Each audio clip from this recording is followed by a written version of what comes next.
Erik we're with Full Mount MMA, joined today by Stephen Wonderboy Thompson. Stephen, how are you? Doing good, man. Glad to be on the show with you as always. You're coming off a very exciting win, fight of the year, fight of the decade, people are calling it. I mean, what has this last week been like for you after that war against Kevin Holland? It's been wild, man. It's been really, it really has. It's been great. Everybody's been great. The fans have been really supportive. We had a banger, man. Last Saturday, 5-minute rounds of getting it. And couldn't have done it without my buddy Kevin Holland, man. Him being a tough cat and just taking shots, man. Golly, he was just tough, man. It wouldn't have gotten that up for that fight of the night, obviously fight of the year, if it wasn't for Kevin. So it's just been great, buddy. Well, I mean, I know you've been craving a stand and bang fight. You had two very heavy wrestlers last time around. Did you kind of quench that craving with this war? Yes, 100%, man. I told the UFC and I told the fans on your show, you give me somebody who stands like this, we're going to get fight of the night every time.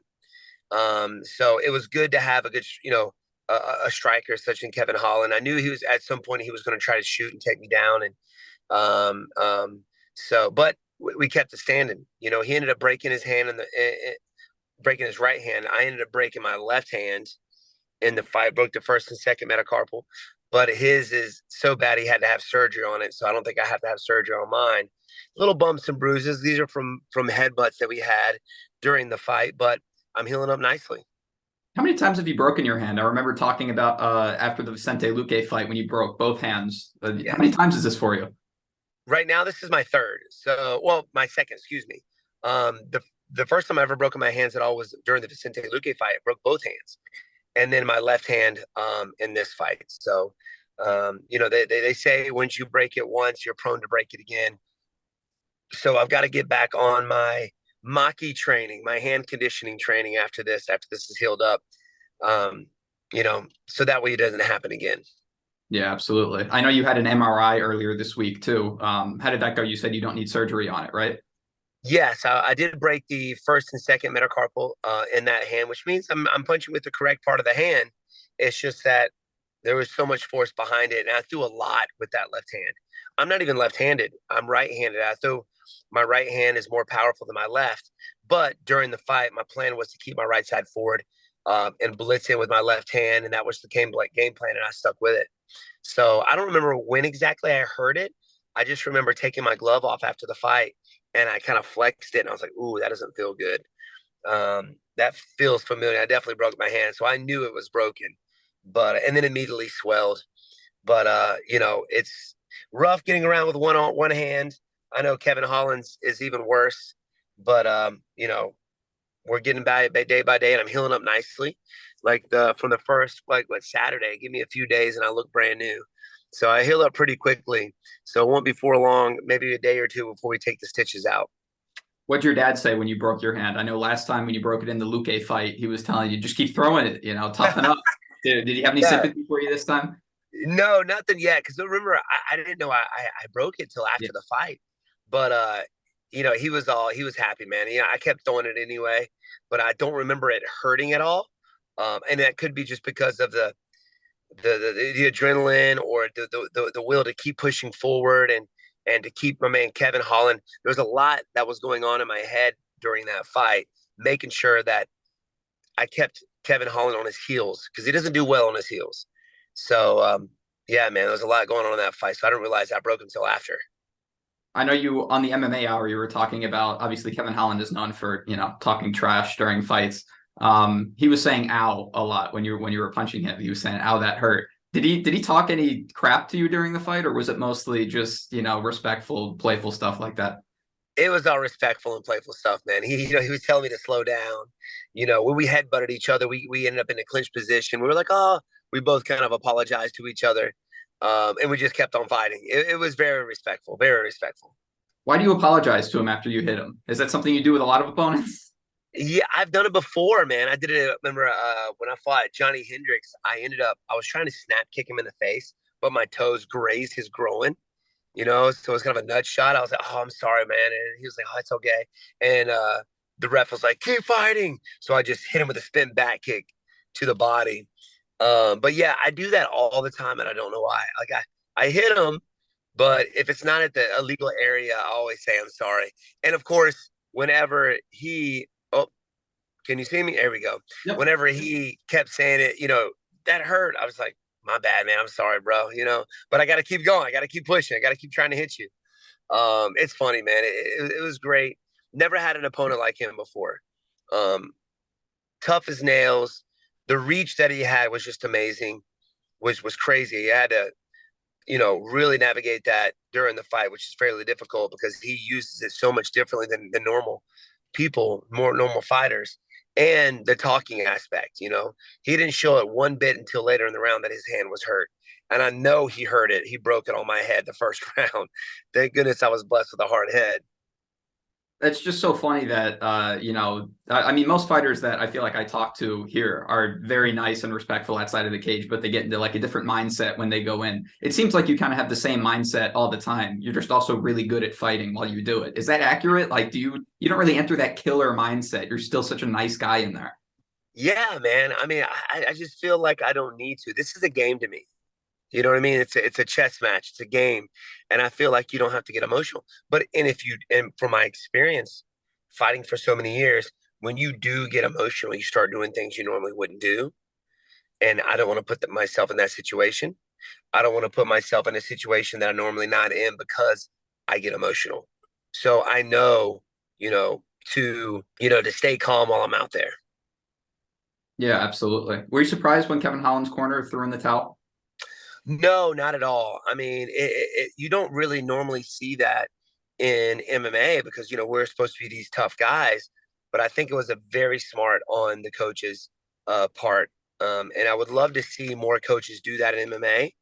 You get these guys who take in this punishment that they shouldn't be taking.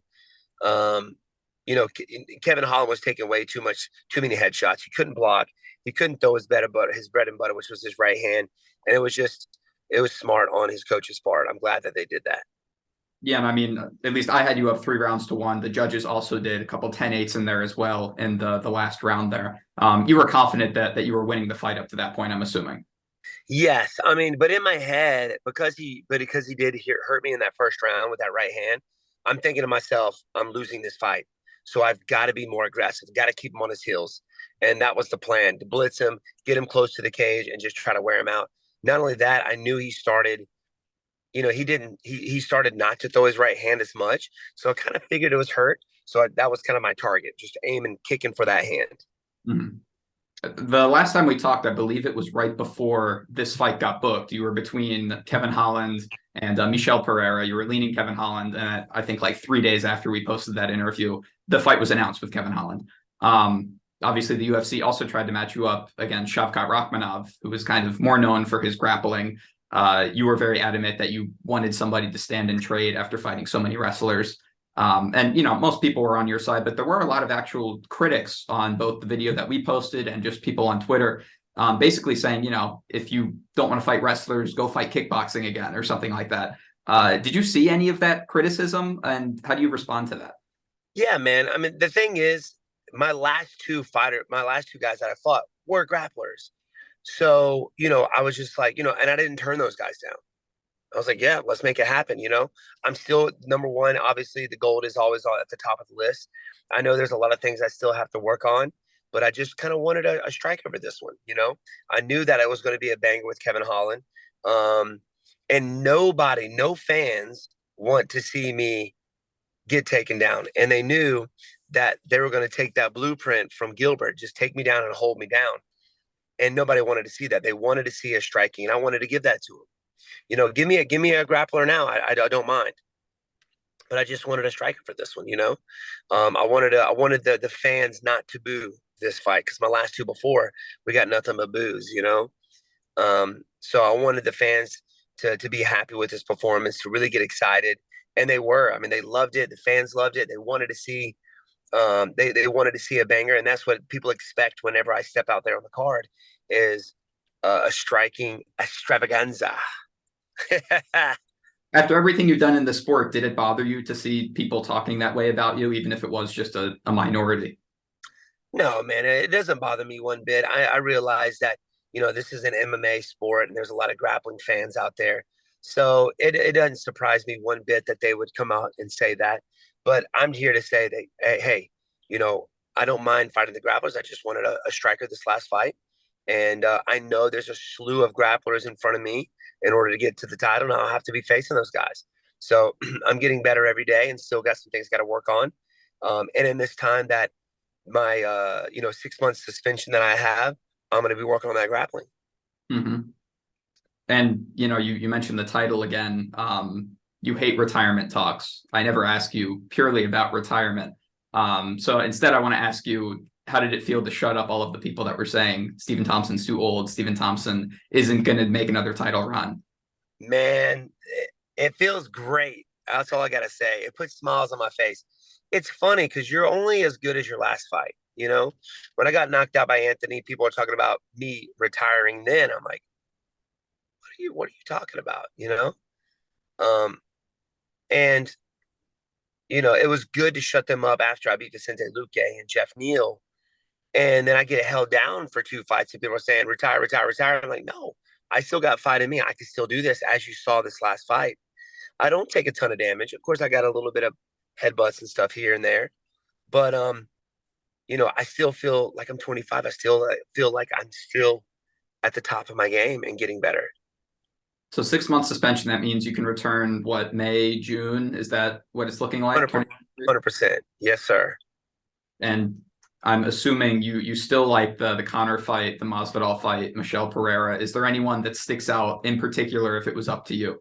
Well, those were just the fights that people want to see now that they saw my last striking fight. Now everybody wants to see fight another striker. But it doesn't really matter, to be honest with you. Anybody ranked above me, I don't mind getting any rematches with anybody to work my way back up. But it could be anybody. Those are just fighters that people were wanting to see me fight. So anybody, baby, anybody. I love it. Well, Stephen, again, congratulations on the win. Before I let you go, I always like to give you the floor. Anything you want to shout out, promote? YouTube channel, as always, is killing it. Over 400,000 subscribers for a while now. I'll give you the floor.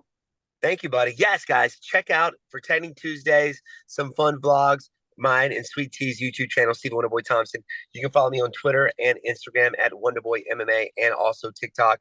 Wonderboy MMA, got some cool tutorials on there. But I want to shout out to you, my man. Appreciate you having me on. Always a pleasure and always enjoy talking to you. Tell the family I said hello, please. Awesome. I appreciate it. Will do, Stephen. We'll link all that below. And thank you so much. We'll talk soon. You got it, my friend. Hey everyone, thanks for watching this video. If you like our content, be sure to subscribe to Full 9 MMA. And while you're at it, make sure to hit the bell icon as well so you never miss an update from us.